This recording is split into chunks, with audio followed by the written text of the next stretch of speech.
Wow, first impressions on the new Camels. They're pretty slow. Oh, they can jump, right? What? Whoa, what was that? Hold on just a second. Oh, so it's not even like a jump, it's more like they launch themselves. Oh, lag. Alright, now if what I've heard is correct, you can breed them using cactus. Oh yep, there you go, little baby. That's pretty cute. Also, the animations on these things are pretty smooth. Like, look, this one's laying down. When they get up, they have like a whole animation. It looks really cool. Now, one thing I'm wondering about is what that jump looks like. Oh, it's so precious. Okay, the one thing about them is getting up takes forever. Now, let's see, what does this jump look like? Okay, so it's really more just like a dash, right? So if I do this in first person... Huh. Alright, that's interesting. Now, do these have a chest slot or anything? No, so it doesn't look like they have an inventory. I'll just confirm that really quick, and no, it does not seem like you can really do anything with chests on them. Still pretty cool, though. And if you're wondering where to find them, they do generate naturally in desert villages, so that's pretty cool. And another cool thing that they've added in even more recently after the camels is customizable armor. As you can see right here, I've got some very cool looking black and green netherite armor. And what I basically was able to do was take some of these new smithing templates that they've added in and basically use them to give my armor some really cool trims. Just do a quick example of that with this rib armor trim. And something that's cool about it is that you can do this with any armor. So like I'll take some diamond, some gold, some chainmail, and some iron.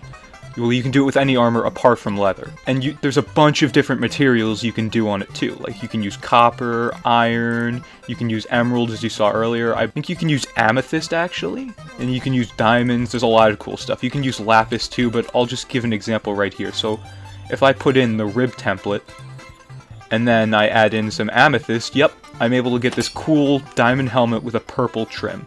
And then I can do the same thing with gold and do it with diamonds, and that looks really cool. It almost gives like Egyptian vibes, which I think goes really cool with these new camels as well. And then if I put in some chainmail and do iron, you can't really see that, but it is changed. And if I do the same thing with iron and copper, you see I get these cool, they almost look rusted, which I think is a really cool look for these. So now if I put these on, it looks pretty cool.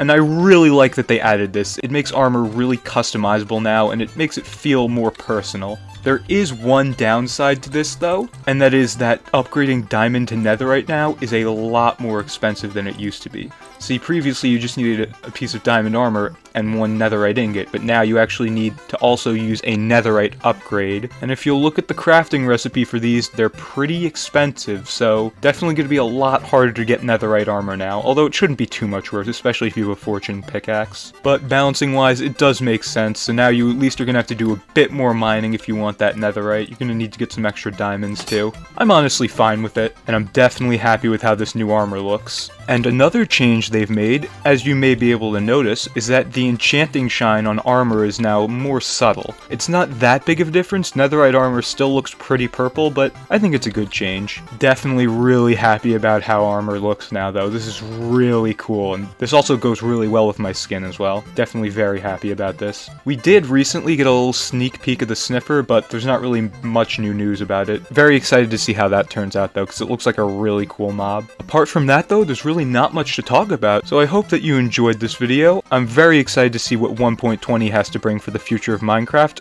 and with all that out of the way, I hope that you have a good day.